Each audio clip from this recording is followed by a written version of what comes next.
So hello everyone. As I said, welcome to our opening lecture for this year.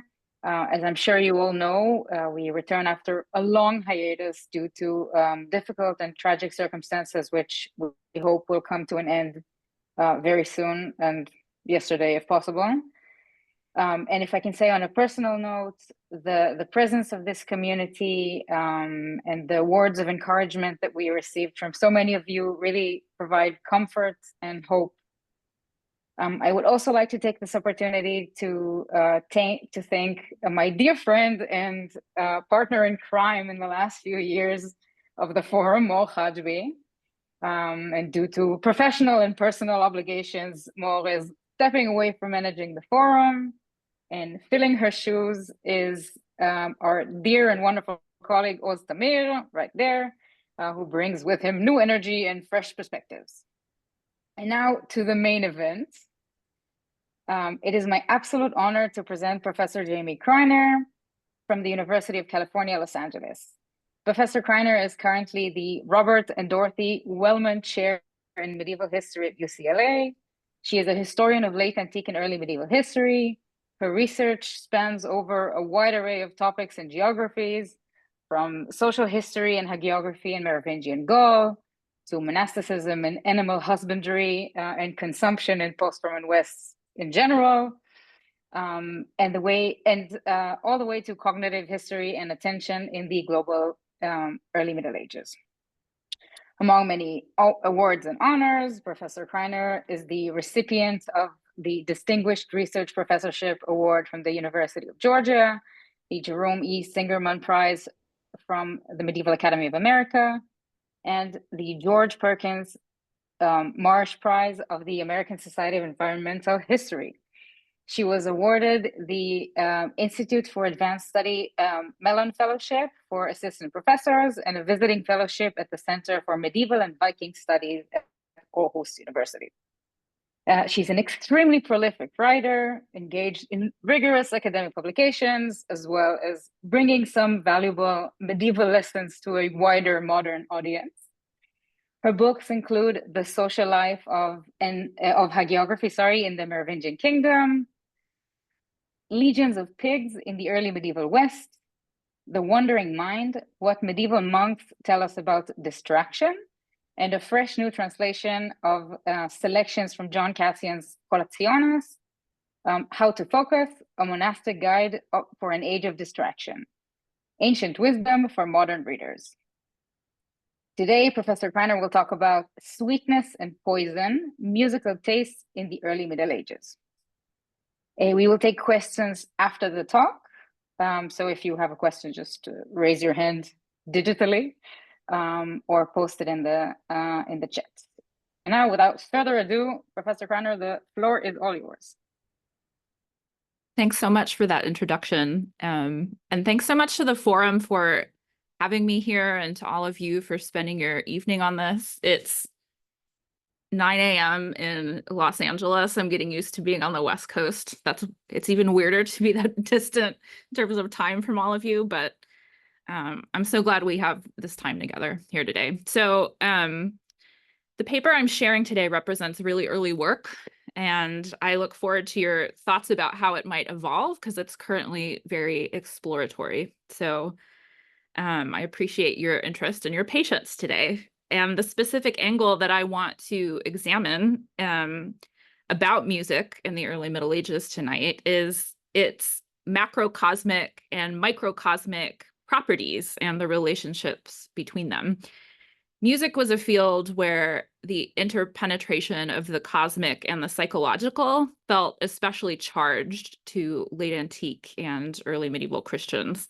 And the same may have been true actually among their Jewish and Muslim contemporaries too. And that's a question I want to pursue eventually, but in today's talk, I'll be focusing on Christian culture, because the Christian sources are what raised these questions for me about the macro and microcosmic perspectives. And so to introduce those perspectives tonight, I'm going to start with the politician and philosopher Boethius, that highly decorated, highly learned senator, consul, and magister officiorum under the 6th century Ostrogothic king of Italy, Theodoric the Great. And among Boethius's many works was a treatise that he wrote on music theory called De Institutione Musica, or The Fundamentals of Music. And that's the slide I accidentally advanced to earlier. This is not really his most read text among historians today, but it's canonical in music history because, like so much of Boethius's work, it draws upon ancient philosophical traditions very deeply, and became a touchstone for medieval and early modern music theorists. It's fundamentally a work of mathematics, actually, even more so than most music theory is today. And its framework for thinking about proportional relationships between pitches and the modes and the ratios that comprise those modes, all of that is fairly different than contemporary Western systems today of scales and harmonics. And that itself is also a framework that takes some time to understand. So all of that is to say that this is a difficult text to understand, even if you're already a music theorist.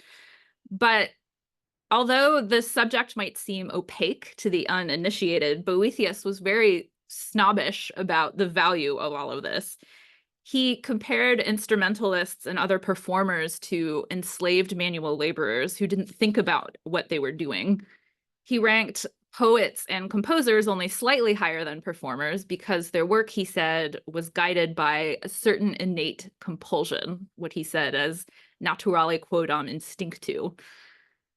Instead, he said the superior musical class consisted of critics and theorists, and this was a group he called the musici. The work of the musici was all about reason and reflection, ratio and speculatio. And that's what Boethius says gives it distinction. That's what justified their position at the top of the pile. But despite Boethius's elitism, I'm starting with him today because his conviction about the superiority of music theory was animated by a surprisingly pragmatic understanding of its payoff. Pre-modern music theorists had and still have a reputation for being unconcerned with music as it was actually played and performed and experienced. But actually, Boethius was not one of those music theorists. He says at the very start of De Institutione Musica that the whole point of music theory was to explain the power that music held over everybody. And he really did mean everyone. He pointed out that no matter their age or gender or ethnic identity, people enjoyed music. He said, just think of how everyone sings to themselves, even if they're bad at it. But just because humans liked music didn't mean that it was always good for them. Sure, some music could calm people down, it could cure their ailments, ensure they slept well, or clarify their minds when they woke up in the morning. But music could also make people unsettled, unrestrained, uninhibited, and violent. And these effects often played out non-consciously. Boethius described music as making its way to the mind through the ears, subtly and imperceptibly making people act unpredictably, or even reshaping their character. He said, think about how people start moving their bodies in sync to music without even thinking about it. Or think about how people remember a song without actually even hearing it in the moment when it comes to mind. These were involuntary responses, and they were just a few of the telltale signs that music had a kind of agential power. And it was the job of the music theorist to analyze the structural features of those forces.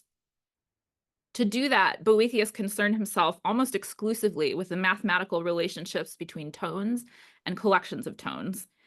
De Institutione Musica does not explore how these ratios related to the human mind or body or cosmos, not in any straightforward way. His mathematics remained theoretical rather than applied, but he had nevertheless linked his project intellectually to a problem that unsettled many people in late antiquity and the early Middle Ages. And that was that music had therapeutic properties, but it was also capable of corrupting people without their even knowing that it had seized hold of their minds. Philosophers had been taking note of the mind's susceptibility to music for nearly a millennium before Boethius, if not longer. They kept sharing a Jamie, story. Yeah. sorry that I'm interrupting you. I think you had a presentation and we are not seeing the presentation if it's running. Okay, I am sharing my screen. Maybe I'll unshare it and then try again. I I see can someone see it. else saying, Ah, there. Yeah, Okay. I can see it. Oz, you can see it? Yeah. Can you see it? I think the problem was if I was on a different tab. Oh, So okay. if for someone else Oh, there's there's a Cam, problem. thumbs up. Yeah, okay. I'm seeing the No? mosaic right now. Micah, do you see it? Yeah. There's a tab up top. I kind of missed it. Sorry. No, it's fine. Cut you off. They Okay. keep innovating. Okay. It Thank seems you. like we're good. Yeah. So Okay. yeah. As I was saying, philosophers had been worried about the mind's susceptibility to music before. It was a pretty old problem. One sign of this is a story that was really popular among philosophers to share, which was one about Pythagoras, in which a group of men gets really riled up about a piece of music. And so Pythagoras arranges for a different piece to be played to keep the gang from committing a crime. And the details in that story kept shifting each time it was retold.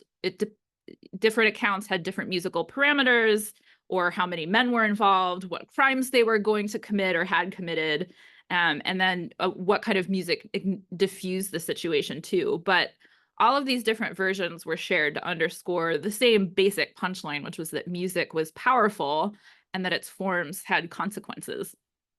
And as old as that story was by the time Boethius retold it again in De Institutione Musica, his early medieval readers would have found it particularly resonant because it spoke to their pervasive concerns about cognition and behavior and the forces that interfered with them. Boethius was unusual in positing what mathematics of music theory could illuminate when it came to the question of what made different kinds of music influential or not. He's answering it in terms of modes. But many people besides Boethius agreed that some music was beneficial, that other music did damage, and that aesthetic judgments about which music was good or bad were tied to questions that were essentially epistemological and psychological. So another group besides the music theorists who were keenly interested in this issue were Christian monks, because music was tied to their preoccupation with keeping their minds fixed on God. And for men and women who'd made the wrenching choice to give up so much in order to devote their attention to God and to his creation and to their ethical obligations within that world, the power of music to move the mind was a matter of deep concern to them. Sometimes that power could be a good thing. Monastic texts highlighted one benefit of music in particular, which is that it's capable of cultivating emotions that guided the mind where it needed to go. So music could warm up monks' brains to get them ready to pray.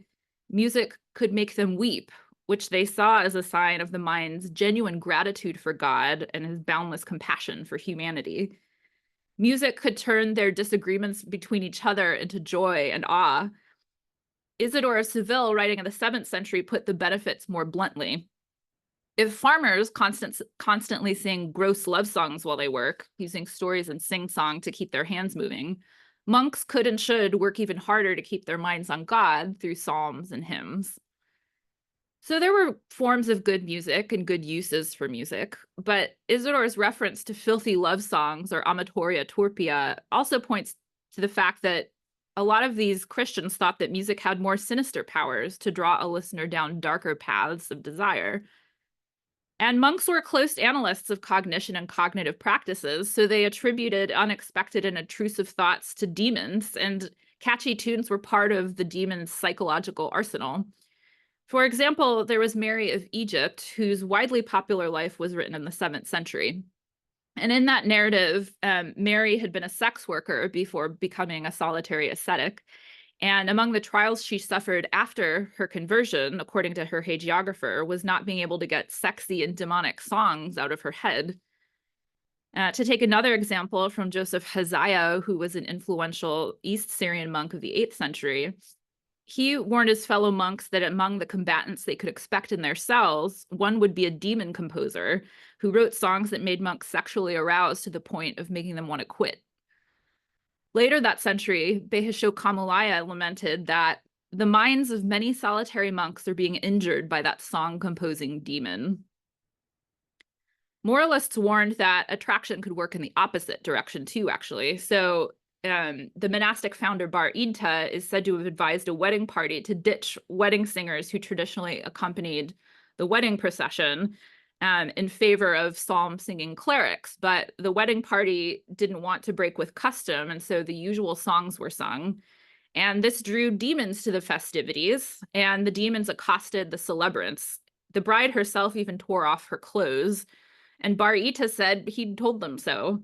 Had you been singing the psalms as I commanded you, they would have neither had power over you nor approached your bride. So even spiritual beings were susceptible to music like humans were. That actually had been one of the assumptions in traditional Roman religion too.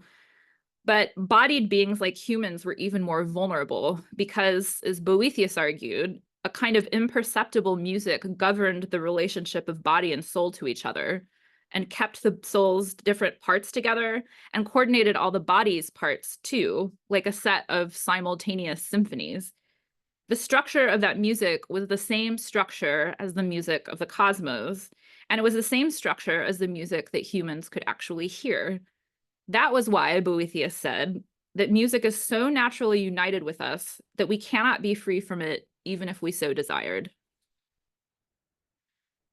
Or, as the 3rd century scholar Censorinus sketched it out in a text on birthdays that had a wide readership in late antiquity and the early Middle Ages, a single underlying mathematical and musical structure governed the stars and also human bodies and minds. Even human development in utero, even the body's very pulse, was influenced by the imperceptible harmonic relationships that were also playing out among the celestial bodies. Humans' responses to audible music were conditioned by that same cosmic arrangement. The fact that people were so easily influenced by music was only the most obvious sign of how profoundly musical ratios structured their entire lives. Censorinus emphasized that human minds recognize their nature through song. Music provided access to ultimate realities through this form of embodiment. But early medieval Christians also believed that this access was more complicated than Censorinus and other theorists had suggested. Music didn't only reveal ultimate truths about humanity's ties to the rest of the world. Music was also capable of interfering with humans' intimate connections to cosmic and thematic harmonies. Music could implant ideas within humans' minds that were fundamentally false, or at least ethically unsound. That's why some demons were composers. It didn't require expertise in natural philosophy or in music theory or in math to critique the unique power that music seemed to have over the human mind and body. Many who contemplated this relationship offered explanations that tended toward the acoustic, the phenomenological. They concluded that sound was the most potentially misleading and seductive of the sense inputs because it was difficult to block out proactively, and because music was easy to circulate and remember. These concerns are really widely attested in monastic communities most of all, but not exclusively. Monks compared unwanted sounds to environmental crises and infrastructural collapse, like wildfires or late frosts or demolitions, because unwanted sounds like chatter or laughing or the wrong kinds of music could have widespread and devastating effects. It was harder to close your ears than it was to close your eyes. And that made it hard to prepare for things that you shouldn't hear or didn't want to hear. And once you'd heard them, it was hard to get them out of your head. Consequently, monks fantasized about places where sound never presented this sort of problem. The Rule of the Master, which was a set of monastic guidelines or theories written in the 6th or 7th century, shared a vision of paradise where residents' eyes would always be open, but their ears would hear nothing that would disturb the mind. So even beyond the world as humans knew it, the ears still needed to be protected by absence rather than having the power to sense only what they chose to perceive or being only selectively affected by their sense perceptions. And on the flip side, these same qualities of sound, its reach, its catchiness, and its seeming autonomy, those were also precisely what made good music powerful. In a 4th century Syriac hymn on the death of a boy, in part of a collection that's known today as the Necrosema, The narrator describes the youth's songs as knocking at his ears and astonishing him.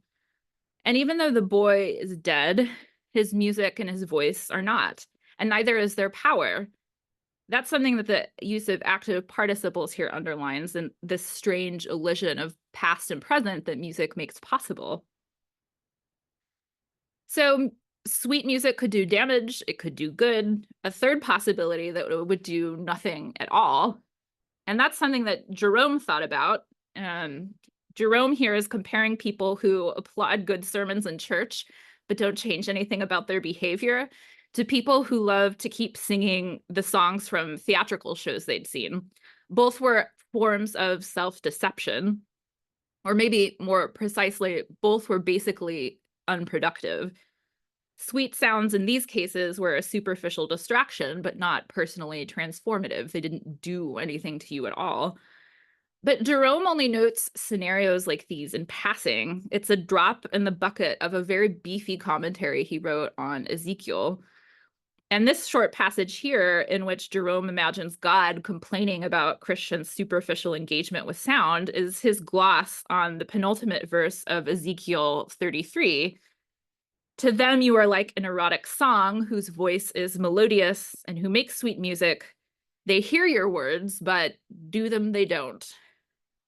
Here, God's addressing Ezekiel, warning him that he's not going to be taken seriously by his audience, who's seeking to lay claim to the territory of Israel. But it's striking that anxiety about the inefficacy of music, or speech more generally, actually wasn't pervasive in late antique and early medieval Christian culture. This particular passage in Ezekiel was very rarely activated beyond commentaries on the prophetic book itself. So apparently the power of sweet music was more concerning than its limitations. So what made some music trustworthy or safe and other music not, given that both sweet and poisonous music were believed to have powerful forces on the mind of people who heard or remembered it? Boethius did not resolve this question because he was concerned with the necessary preliminary work of measuring the differences between musical modes, and in the process offering a system that could explain why one piece sounded different from another. But Boethius noted that the different effects of music on humans did have something to do with the harmonic parameters of a given piece, and also had something to do with individuals' musical preferences. And those preferences were in turn shaped by their cultural contexts. And add another factor to the mix, the theorists themselves couldn't agree on what was consonant or dissonant either. So this slide is just showing one of their arguments among many that Boethius gets involved in. Aside from music theory, the critics who were concerned about the corrosive effects of music don't seem to have been all that interested in the formal properties of music, or at least it's hard to see them discussed on the record. We know that Christians had mostly rejected the use of musical instruments in their liturgies, and some had stopped using instrumental accompaniment in their prayers at home, as had been the case for traditional Roman religion. But our sources are silent on most musical parameters, things like timbre and rhythm and melody and harmony.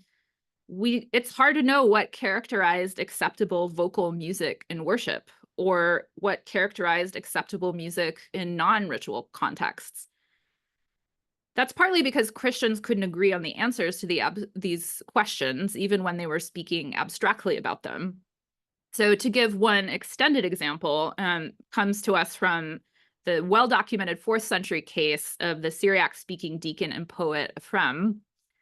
Ephrem had been born in Nisibis and spent most of his life there, but at some point after the city was ceded to the Sasanian Empire as part of Rome's ongoing wars with Persia, Ephrem relocated further north to the city of Edessa.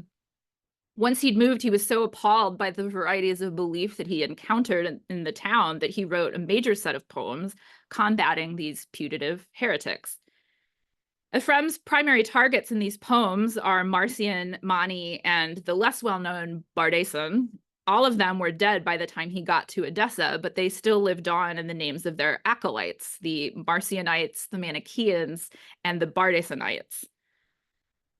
The label of heretic is, of course, a polemical one, not a straightforward descriptor, and it's pretty clear even from Ephrem's characterization of Bardesan that he self-identified as a Christian.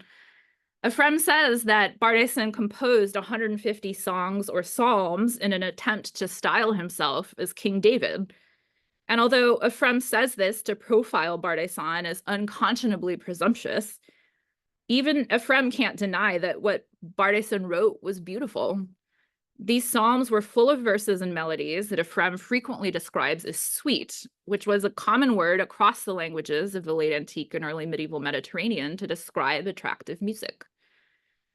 The problem was that Bardaisan's sweet music misled unsuspecting people, especially young people, to believe and be animated by his lies. Ephrem often compared Bardaisan's music to zizania, which was one of his favorite metaphors to describe heretics. Zizania or darnel was a weed that could mingle with cultivated crops almost imperceptibly, but if left undetected, it was fatal to the humans who ate it. If you want more on the significance of weed discourse, I would really recommend Paolo Squartridi's new book on weeds in the Carolingians, by the way. Anyway, for Ephrem, the thing that made Bardaisan so zizania-like was that his music, like the toxic weed itself, presented itself as seemingly harmless. It could slip through all but the most vigilant defenses and cause serious harm. Bardaisan's songs don't survive, unfortunately, so we don't know what they said, let alone how they sounded. In Ephrem's telling, the lyrics included claims about the efficacy of astrology, the non-resurrectability of the body, and the quasi-divine transcendence of elemental forces. The Greek historian Sozomen also noted some of these issues about a century later in his account of the conflict. But whatever it was that Bardaisan was saying in his songs exactly, Ephrem was arguing that they were bitterly untrue. They were quack medicine masked in melodic sweetness. The songs seemed harmless, they even seemed good, but they were actually toxic. And this must have been especially galling to Ephrem because music meant so much to him. He was a prolific poet who set his own memory to a variety of melodies, and he also believed that music was a fundamental, and maybe even the fundamental reason that humans had bodies. In a poetic commentary on the Genesis creation narratives, which Ephrem had written before moving to Edessa, he'd said that God formed the human body so that it could sing to him. But that instrument only sang for the first time once God had breathed a soul into it to sing. Through that conjunction of body and soul, wisdom flowed from the hand of God through the human being. So for Ephrem, music was the original nexus of embodiment and knowledge. Ephrem went on to say in other hymns in this commentary, the one on Genesis, that even before the fall, God had wanted knowledge to take some effort. Knowing things even in paradise required voluntary acts of exploration. And this remained the case in the fallen world. This meant that although music was a powerful form of knowledge, like everything else in the world, it required some discernment to detect its real meaning, to tell truth apart from poison. So because Ephrem saw music as having special potency to both reveal and conceal, his invective against Bardaisan's music was correspondingly fierce and pervasive, so much so that later hagiographers would use that conflict as an origin story for Ephrem's own voluminous songbook. According to these later narratives, probably originating in the 6th century, Ephrem composed all his hymns as a form of counter-combat against a man who had long since died, but whose music continued to flourish and corrupt. Bardaisan and his son, the hagiographer said, had written music that overpowered people because it played on humans' natural attraction to music while filling that music with heretical ideas. So in response, Ephrem wrote a battery of his own songs. Then he taught that music to an ensemble drawn from the ascetic group known as the Daughters of the Covenant. These women sang Ephrem's songs on festive occasions and in the process became an army for Ephrem's cause. That's at least how the hagiographical tradition tells it. We do know for sure that Ephrem intended his hymns to be sung because each of them starts with a note about the melody. This particular hymn was directed to be sung to the tune or qala of a song that Ephrem assumed his readers would automatically recognize, that went by the short title Bardaisan's Horde. There's a similar dynamic at play in a 7th century account of the monk and West Syrian Mafrian Denhav Tagrit. Maruta was brought up from infancy by the monks of Mar Samuel, a monk who lived in the borderlands of the Roman and Persian empires. And when Maruto was a bit older, the monks sent him to be educated at schools nearby. And Denha, the hagiographer, explains that the whole reason these schools were founded in Tur Abdin was because the East Syrian Christians in the area had gotten a jump on the West Syrian Christians and already founded schools in every village to disseminate their teachings via music. And this music, according to Denha, enchanted and deceived lay people. And here I'm quoting him. The people's ears were easily captivated by melodies and by sweet songs. So the hagiographer sees these schools as a key strategy in the East Syrians' plans for world domination. So he says that the West Syrians decided to build their own schools, although he doesn't tell us whether they developed their own music as part of this defensive strategy or counterattack. Anyway, I give these examples of Ephraim and Maruto. I think they're striking because they weren't interested in critiquing catchy music per se, or if we stick closer to their metaphors, they're not critiques of sweet music.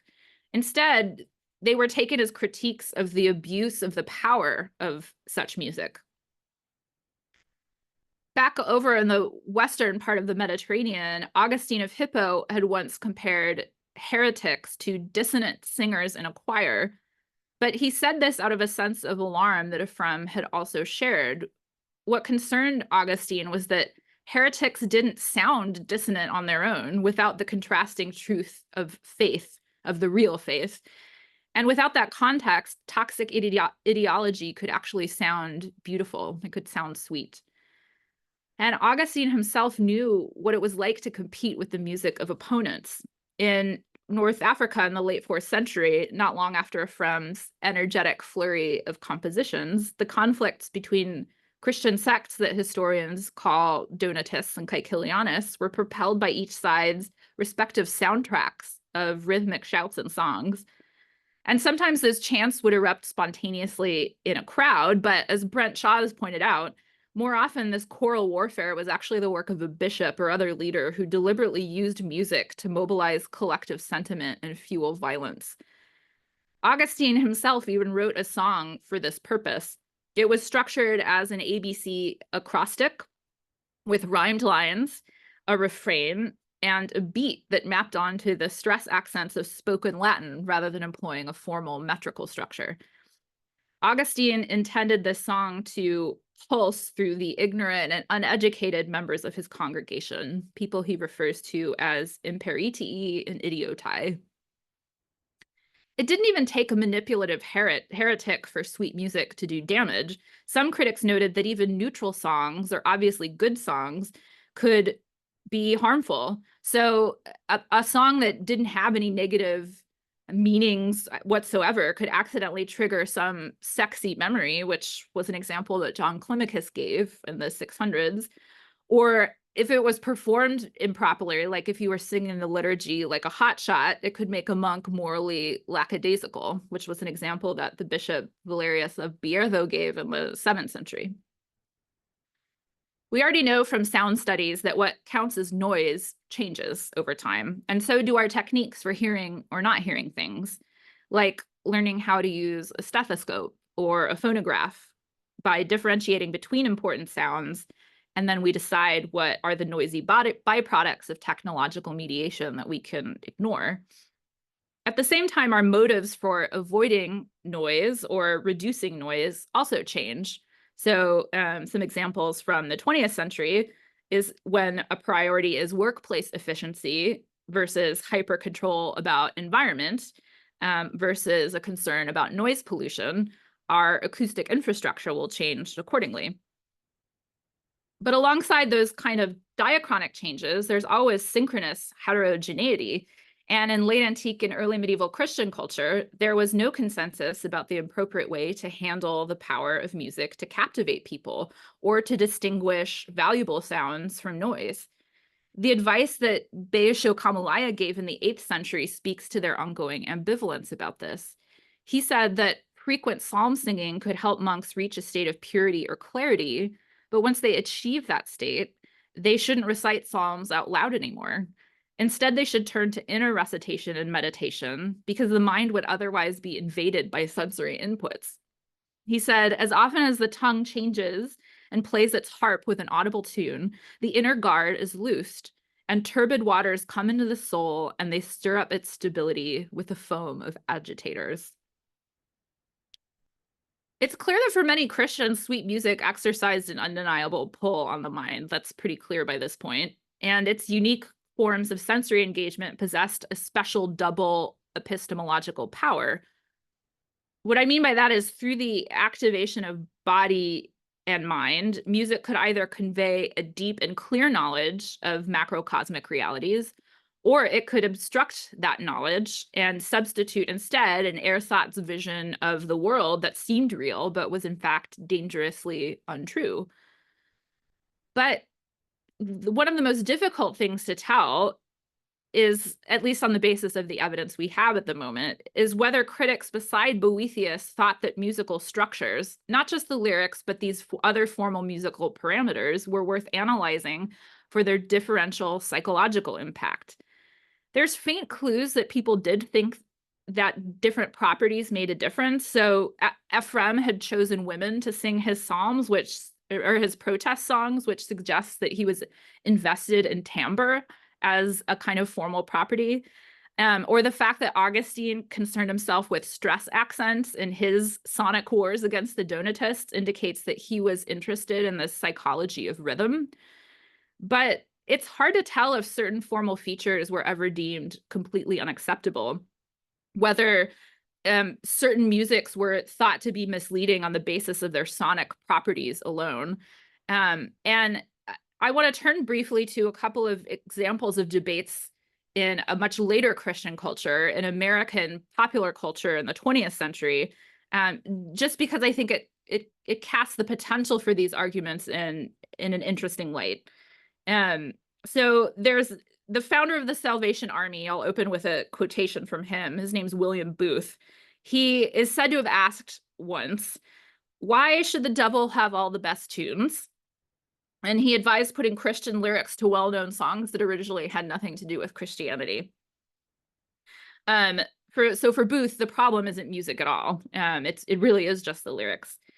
But and another example of this, more famous and notorious, is in the 1980s, there were debates in the United States about the deleterious social influences that popular music had, but they centered on the lyrics almost exclusively. So in the US, we still have an explicit lyrics label to signal to parents that certain tracks or albums include profanity, violence, or sexual content / references. But we don't have anything like a dangerous melodies or risky rhythms label. Was the same true to an extent for Christians in late antiquity and the early Middle Ages? Was music only a problem if the content of the words was wrong? Or were our pre-modern moralists less like William Booth and more like the Christian critics of rock in the 60s and 70s? Among this group, the musicologist Anna Nicholas found that prominent conservative Christian leaders from these decades didn't just see rock as a cultural threat. They saw it as tied up with rebellious youth culture. But even more dangerously, they thought that the sounds themselves were capable of harming the bodies and minds and souls of listeners. So I'm going to show you a chart which was devised by one of these critics. His name was Frank Garlock, and he served at the head of the Department of Music at Bob Jones University. Garlock saw that he thought that the distinctive musicological properties of rock were the matter of grave concern. So he said there was an obsession with what he called the beat, and it drew on pagan traditions, and by that he meant music from Africa, India, and Latin America. And the beat of rock evoked unnatural, sensual gyrations. He also notes here in this chart that electronic amplification completely captivated the listener. And he states that the general atmosphere that resulted from rock's melodic, rhythmic, and acoustic characteristics was one of chaos, blasphemy, and a tearing away of moral principles. Now, Garlock had received a master's in music theory from the Eastman School of Music and, quote, almost completed his doctorate, end quote, there too. That's how his obituary literally puts it. And fellow critics who had various degrees of musical training also delineated various musical parameters that sneakily ensnared audiences. And that included emphatic syncopation because it catalyzed a sensuous response from the human body. It also included monotonous, lengthy rhythmic sound that induced various stages of trance. So at this moment in the 60s and 70s, the critics who weren't literate in basic musical structures, basically people who didn't have music theory training, they tended to quote the ones who did in order to support their arguments that rock was hijacking minds in the service of various forces they believed that rock represented. So paganism, especially paganism that was inflected with Black, international feminist, and communist influences. But I bring up this example, which may seem extremely minor from 50 years ago, only to raise the possibility that part of the evidentiary problem for late antique and early medieval sources, it may have to do with the difficulty of describing music if a person hasn't been trained to do it.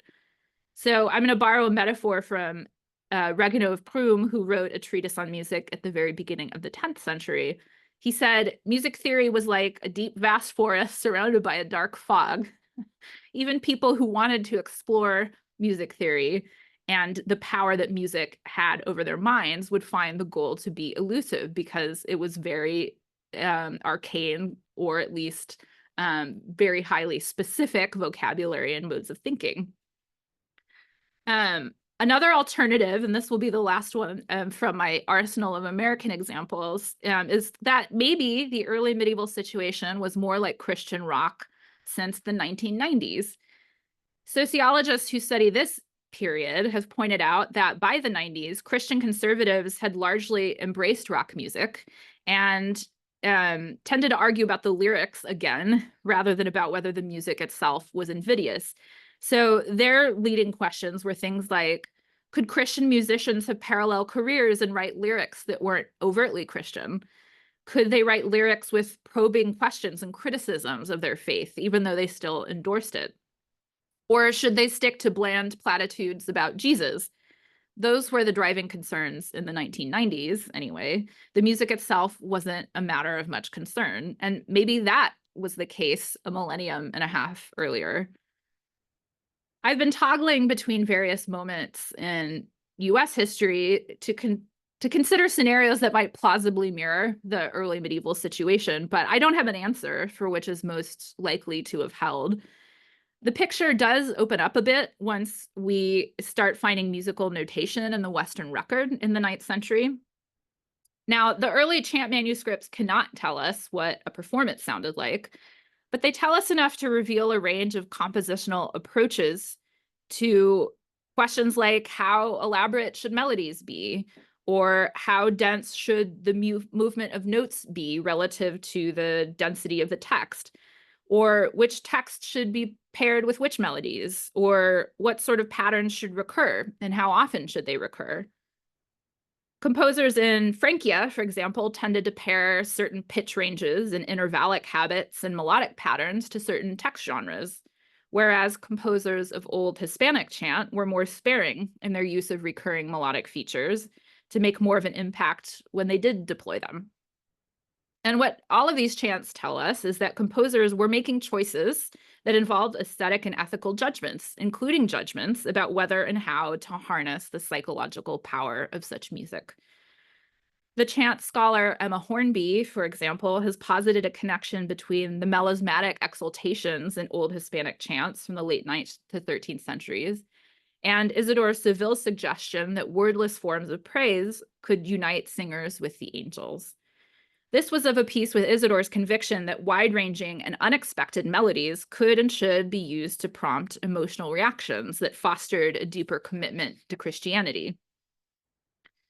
Beyond the choices that Christians were making about music in their monasteries and sacred spaces, the wider soundscape remained full of music too, and therefore also full of hazards, at least as far as some moralists saw it. Music was part of the lamentations at funerals, and part of the celebrations at weddings and dinner parties. Mothers sang lullabies to their children, farmers sang songs while they worked, And cities rang out with show tunes as people who attended theatrical performances hummed and sang hit songs to themselves, even as they went about their days. With a world so full of music, only a handful of heroes could make themselves soundproof. The apathegmata patrum tradition passed down a story, for instance, about a grocery vendor who lived in a sleazy neighborhood but wasn't fazed at all by the scandalous songs that people would sing in the streets. Somehow he managed to hear what they were singing, but transposed the music into positive thoughts about salvation. This story is narrated from the perspective of a monk who had been bested by the grocer's self-control. The grocer was able to withstand the songs, but the monk was not, and his mind was disturbed by them. So I'm going to close with a more complex version of this motif from a vita that Venantius Fortunatus wrote in the 6th century about the queen and monastic founder Radegund. So one day, Fortunatus tells us, lay people within earshot of Radegund's monastery in Poitiers were singing and dancing and making a lot of noise on their kitharas. Radegund prayed throughout this long performance, according to 2 women who witnessed it and later told Fortunatus about it. When Radegund finished, one of the monks joked that she recognized one of her songs being preached by the dancers. Radegund said, "It's great if you enjoy hearing the scent of the world juxtaposed with religion." But the sister didn't want to drop it. She said, "Truly, my lady, here in this performance, I've heard 2 or 3 songs that I still remember." Radegund answered, "As God is my witness, I have never heard a song in a secular performance." The episode ends, as most contemporary hagiographical episodes do, with a deictic shift from the position of observer to that of commentator in order to underscore the point of the story. So the last line is Fortunatus explaining that the episode makes clear that even though Radegund's flesh was in the world, her mind was firmly in heaven. She was impervious to the snare of song. But the stylist in Fortunatus included subtler elements that signal that message even more gracefully and winkingly throughout the episode. So when he says that Radegund prayed during the performance, his verb of choice there is perorare, which in late Latin had acquired the technical meaning of praying, but it did still carry its original sense of delivering an entire legal argument from start to finish. And his remark that the holy woman prayed for a long time in front of 2 witnesses taps into that juridical connotation to imply that Radegund was making her case against music through the very act of attending exclusively to something else. Fortunatus also captures the lightly biting humor that other sources we've got suggest were apparently part of the subculture at Radegund's monastery. One of the monks jokes about music being a kind of preaching, and Radegund responds with her own sarcastic comeback. There's also a deliberate mixing of metaphors in their repartee, and that accentuates the strange humor that the women of Holy Cross trafficked in. But still, certain elements of this episode are more elusive, and they can't quite be chalked up to the characteristic sparkle and finesse of Fortunatus's writing. Why does the sister double down on her comments about recognizing the songs that wafted into the monastery? Why does she call them her songs? And why does Radegund make a point of being insensate to sound rather than bracketing off non-religious sensory inputs as just beneath her attention? Or why doesn't she act more like the grocer from the apathegmata patrum, where she hears things, but she is unmoved by them? I don't have answers to those questions either, but what I can say is that sound, and music in particular, was seen to exercise an exceptionally powerful force on humans' minds and behaviors. And so late antique and early medieval Christians who cared about the broader context of cognition figured that it was important to make judgments about what they listened to, even though there was no firm consensus about definitions or best practices. Radegund's own monk doesn't even seem to have been entirely willing to concede that what she heard and remembered was a problem. Possibly this was because her sense of religious commitment wasn't as strong as Radegund's, but Radegund's severe demarcation here of religio and saeculum suggest that the difference had more to do with where boundaries were being drawn. For many Christians, music or any other practice wasn't coded as antithetical to religion inherently, but instead occupied a neutral ground that made it perfectly compatible, or at least non-threatening, to the ethics of living a Christian life. Some Christians like Radigan clearly saw things differently, but of course, one of the pleasures of late antique and early medieval history is catching the faint voices of sounds that aren't quite consonant with the loudest ones that we have on the record. Whether they speak to different views of human psychology or cosmic harmony or something else entirely remains an open question. Thanks very much.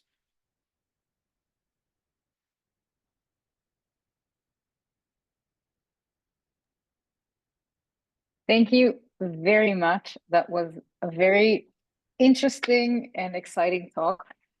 And I know I have many questions. But let's open the room, the stage for questions. Let's see. If you, Rosalind McKitter, please.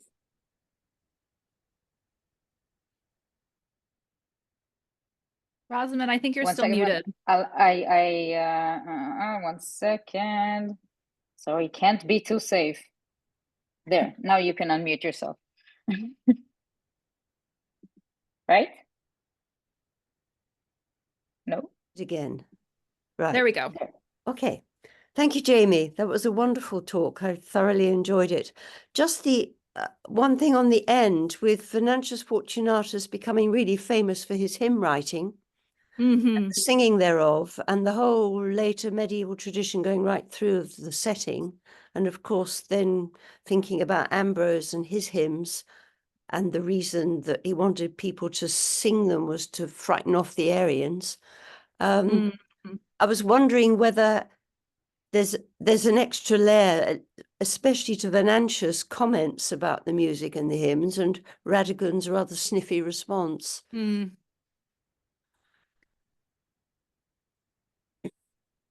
I think what's especially difficult about that question, but also fruitful, is that it's not always clear, especially in the Latin world, that hymns were seen as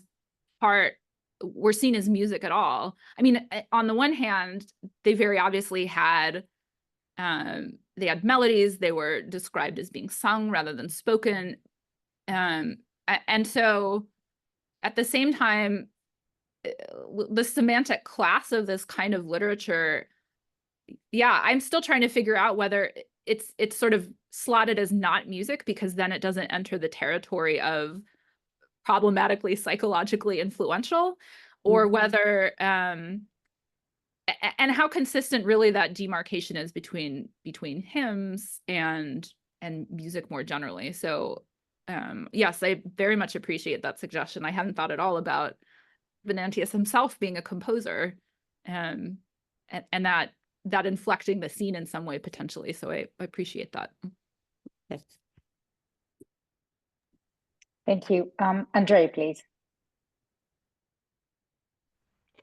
Thank you for your wonderful talk. I would like to ask 2 questions. Firstly, in your opinion, is it possible to talk about the influence of Christian music on the formation and development of medieval secular music, or did they develop into different musical traditions?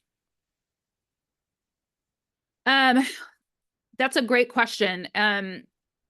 There's sort of two ways to answer. One is that we just don't know much about or nearly anything about the evolution of popular / secular / vernacular music, because it is not notated or really written about except only elusively until after the Middle Ages. That said, once we start getting developments in the late Middle Ages as genres of music writing that break off from the liturgy and take the form of, for example, motets, there's a very deep influence, particularly just the development of polyphony at Notre Dame creates, it opens up the possibility for having multiple lines of music doing different things simultaneously. And then once these sections of the liturgy are kind of transposed into their own contexts outside of sacred space, they become even more not only polyphonic, but macronic. So there's multiple languages going on these texts. So in some cases, you can draw a clear line between religious and secular, but honestly, we would just like to have more material to work with, because I mean, yeah, we would kill to be able to know what, you know, like what did these show tunes or theater songs sound like in the late Roman Empire, for example? Were they influencing, you know, the kind of stuff that like the Donatists and Caecilianus were composing back and forth? Yeah, short a reference that suggests something like that, we just don't know. Thank you. Yeah, thank you. And secondly, question, is there an influence of the structure of David's films on the formation of early Christian liturgical text as during science in the workshop series? So, like, were musical concerns structuring the way that the texts were composed? Did I understand that right? I'm sorry. Was the question, are musical parameters structuring the textual compositions? Did I understand the question? Yeah. Yeah, again, we don't know. I mean, that's one of the things that's most frustrating about just the seeming lack of interest in this kind of discussion. Whether, for example, like certain interests in harmony. I mean, we know that certain parts of the liturgy, for example, were antiphonal. That's like the closest we can get to knowing how a musical parameter sort of dictated how a chunk of the liturgy went. But beyond that very basic thing that you had, you know, a call and response choir situation, yeah, we just don't know. Thank you. Thank you. Thank you for your discussion. A lot to be discovered, no doubt. Josh, please. Thanks. Thank you very much. That was a really terrific, fascinating presentation. I was wondering, in some of these sort of problematically sexy or romantic songs that you have these authors sort of cautioning of the danger of them, I was wondering if there's ever any sort of recommendation to try to allegorize them after an example like, say, the Song of Songs, where you know, this attempt to instead reframe this as a song about God and the soul, or Christ and the church, rather than what is clearly an erotic poem that's in the Bible? Or is that a uniquely sort of canonical biblical problem, in the sense of you know, having to allegorize something to the point that it's acceptable, whereas for the kind of songs you're talking about, there was no need to try to reframe them in an acceptable light? But I just wonder if, for people who enjoyed these songs, if there was some way of saying, well, maybe it's not really about this, or we can think of it in these terms that's more spiritually edifying, and not, you know, about sex or something. That's so interesting. So the short answer is no, I haven't seen any examples of this, but I wonder if in some way then that tells us something interesting about the conjuncture of lyrics and other formal musical properties. Like if a song was not, if we're not seeing suggestions to allegorize like a pop song to make it at least okay or even beneficial for like a working monk, does that mean actually that there was such a entanglement of the way something sounded with the way that something was said, that that the music itself was seen to have like a particular kind of power that was negative? I couldn't build like an argument on that because it'd just be ex silentio, but I think it at least points in the direction of looking for other signs that, you know, the song is a total package. You can't do the William Booth Salvation Army thing of just getting rid of the lyrics and subbing out new ones, or rethinking the lyrics in a way that they're allegorized. So yeah, I appreciate the suggestion, even though I don't With the have William an Booth answer. example, with the William Booth example you mentioned, I was thinking of the '90s movie Sister Act, where they change all these pop songs like Motown songs to being like Catholic church songs. The sort of Yep. full circle of that in American pop culture, anyway. Yes. Thank you. Thanks. Thank you, Josh. I will go ahead and ask a question if I'll use my privileges as a moderator. Maybe something that's a half a comment, half question. I think from what we've heard, the pattern that popped up to me was the question of the input and output, right? So what sort of input we get in terms of the music, and then what kind of action or behavior it elicits, right? As the difference between morally good music and morally bad music. Mm-hmm. And I think in this sense, here comes the question: have you found anyone, either a music theorist or church fathers, I don't know, anyone who talks about music as something like food, that we have to, I don't know if you can say it about music, but we consume it we almost have to consume it. But there are good ways to consume it and there are bad ways to consume it, especially when we think about it as sweet, right? Something that is a pleasure. I really like that that metaphor. I mean, the music theorists would say, yeah, we can avoid music no more than we can avoid eating. It's not a comparison they drew, but because it is a force that's kind of humming through not just the world, but humming within ourselves. It'd be like trying to get rid of a whole anatomical system. It's just part of what is making our hearts beat. Now,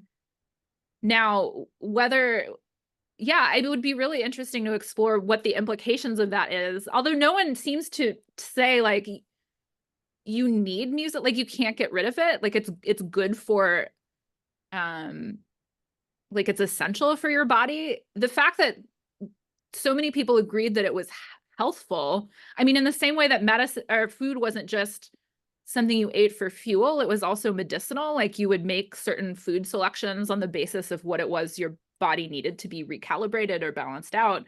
There is discussion of music that way too, that whether you're unfocused or not feeling well, or you need to stabilize your mood, music can do those things. So I think if not similar to food, I think it's worth exploring the angle of how music is medicinal, and then and when can you just opt out of it, and when is that actually unwise? So yes, thank you so much. Thank you. If not food, then maybe something like meat or dessert. I don't think dessert or something sweet is necessarily the right way to think about it, but some kind of food that is the desire induce that you want to have, right? That is passionate in itself, kind of. Well, and I mean, dessert may not be far off, right? Like for them, sweet is actually more essential than it is for us. Like we tend to relegate sweetness to, the dessert at the end of dinner that you don't actually need, but really enjoy. And for them, sweetness, I mean, that's the word that people use to describe the experience of God. It is the taste that you are going after the most, that is most wholesome, really, the most essential. So there's more to explore there. That's a great question. Thank you. Yeah, Oz. Yeah, it's just a short comment following Shahar's question. In modern Judaism, there is a discussion about the good musicians, and the term that used in this discussion is kosher, if the player is kosher or not kosher. So I mean, it's a very like foodie term that used to describe the player. So yeah. Well, and this is, I think, where as this project evolves, delving deeper into discussions in the rabbinic literature and in early Muslim writings, like I think it will be interesting to see whether, I mean, it's already clear that the metaphor of sweetness is something that everybody is using, but then to like dig deeper and see how is that metaphor illuminating certain assumptions about what the body needs, what is optional, what is healthful. I think there will probably be more to crack open there for sure. We have a question also from Eddie Mihan in the chat. So Eddie, you can ask it yourself, or I can ask it for you.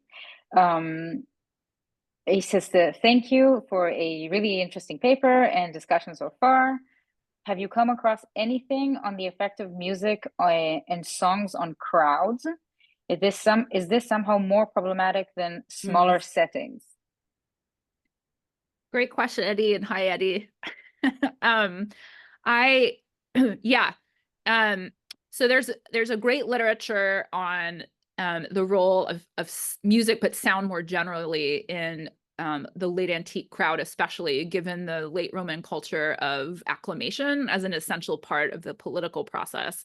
And this is partly the reason that Augustine and his opponents are battling it out in their congregations and on the streets through music. It's a venue that makes sense to them for popular participation in acclaiming or renouncing one side or the other.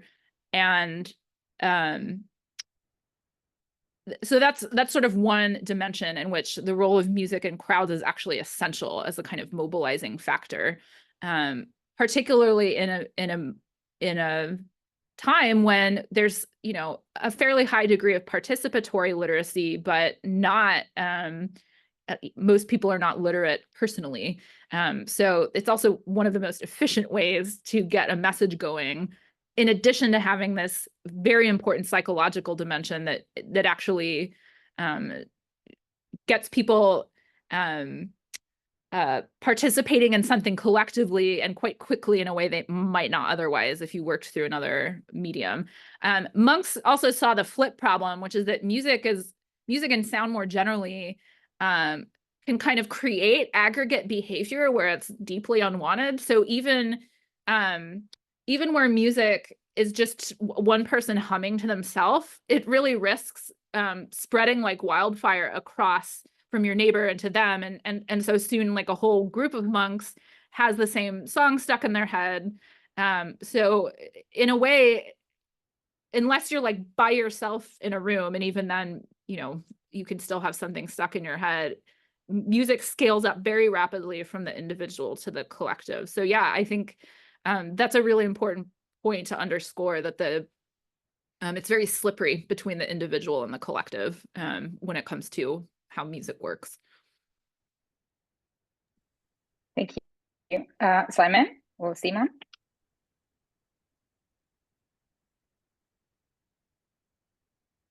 Simon, can you hear us? Yeah. Yes. Can I ask the question? Yeah. Yes, please. All right. You're muted again.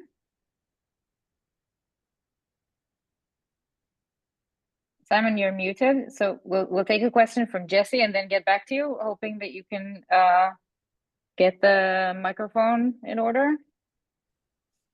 It's okay. Okay. Thank you very much. What a treat it is to be able to participate at such a great distance in such a fascinating presentation. This is a real gift to us all. I was fascinated by your discussion of Radegund claiming that she had never been able to hear a secular song before. And I'm wondering if, instead of, necessarily, is it a deliberate, ignoring of it or an incapacity? I'm wondering, is this part of a tradition of monastic apatheia? And it reminded me of a story, and I was hunting all over my office here just now, trying to find the book. I found it. It's from Caesarius of Heisterbach in the 13th century. And he tells a bunch of stories about a guy called Ulrich, who becomes the provost of a Premonstratensian house of canons.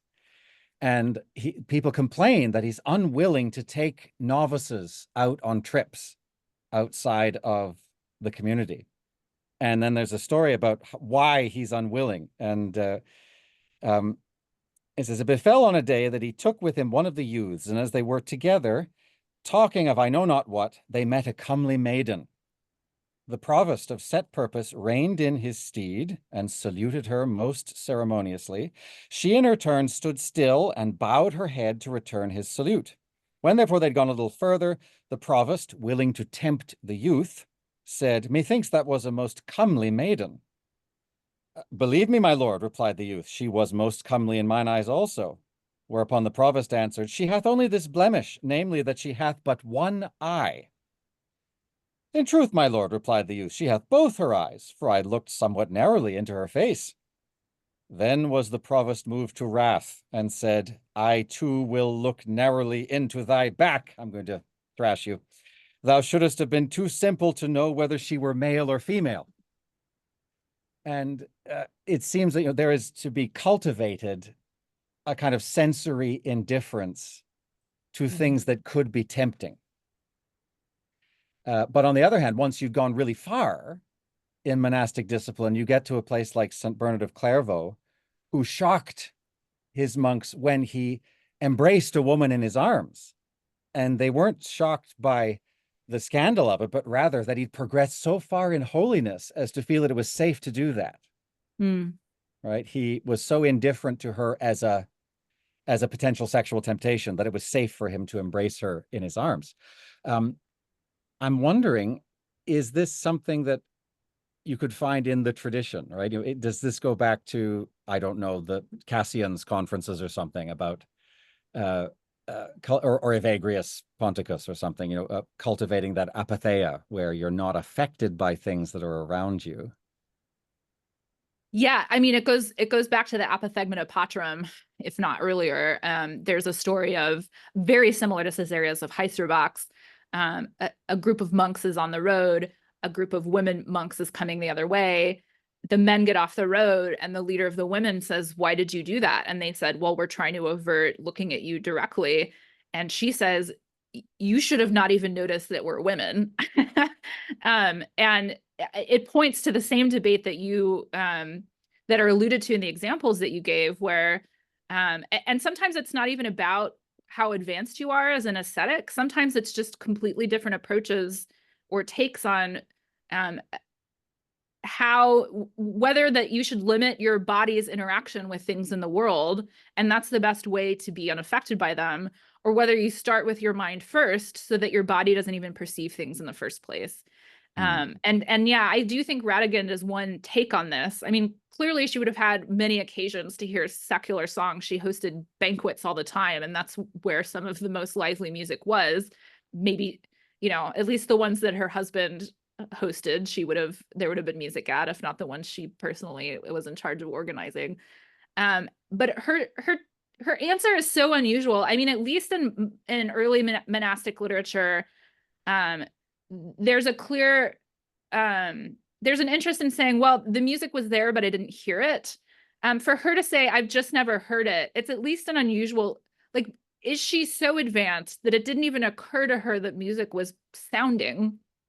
It's possible, because both of her hagiographers are very eager to demonstrate how she's got control over her mind in a better way than anybody. So it's possible that's what's meant here.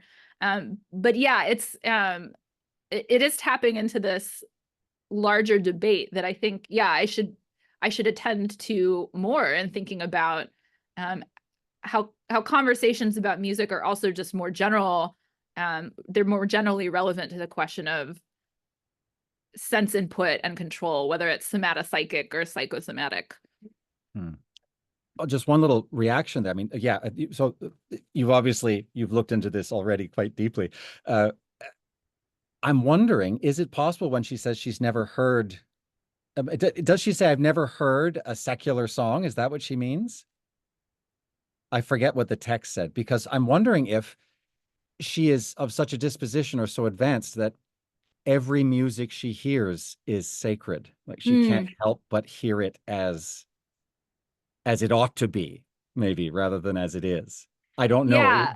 Is the whole world transfigured for her already? Does she see everything in its luminous, post-apocatastasis, restoration of all things kind of state? I don't know. Yeah, so I put what she says in the chat because it is a good question. It may be that what she is saying is that, yes, I've heard this stuff, but it didn't come across to me as secular. Right. It- modo seculare de cantico. Right. So I've never heard anything out of secular song. Yeah.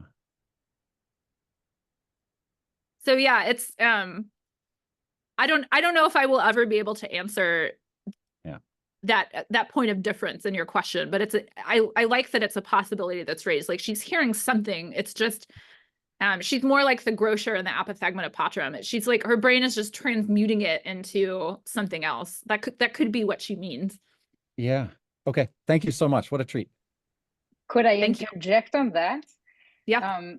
So when you were talking about it, I keep thinking about the Caesarean rule, right, and the emphasis on cloistering that sort of comes up, especially with the revolt, right, in Poitiers, kind of like not in the distant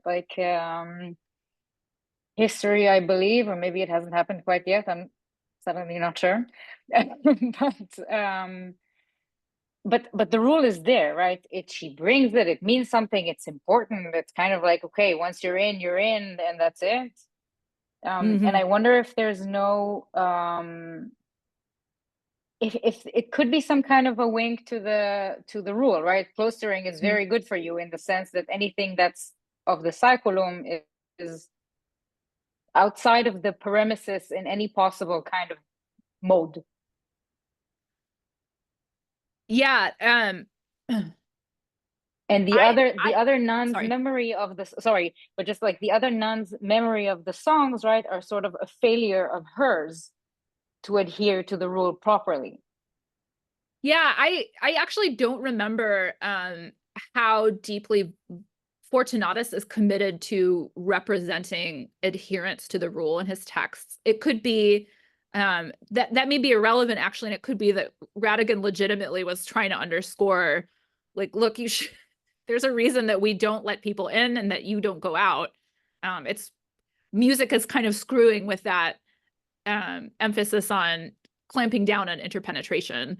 It is interesting. The revolt does happen after Radigan dies, and it seems like most the bishops involved in adjudicating the dispute in the aftermath didn't care about this element of Caesarius's rule very much. Like they weren't concerned too much that the abbess was accused of having violated a lot of its precepts. They weren't even that upset about. They were more upset about the violence and the lack of humility on the part of the two leading the revolt than they were about actual like movement in and outside the walls. So, and yet, it is possible that this is a dynamic here. That's a really great suggestion. Thank you. We have a bunch of comments that I'm losing a bit in the chat. From Yeji. Yeji, do you want to comment yourself, or should I read it out loud? I don't see him. Right. There. You can unmute yourself. Yes, I was just wondering. I'm sorry for the her. So I was wondering if there was the same the situation with Radigun, was the same with the abbot. I think he was called Spetiolus or something like that, from Gregory the Great's dialogues, where the abbot was made blind by the god for him not to see the secular world, not only to see the spiritual one.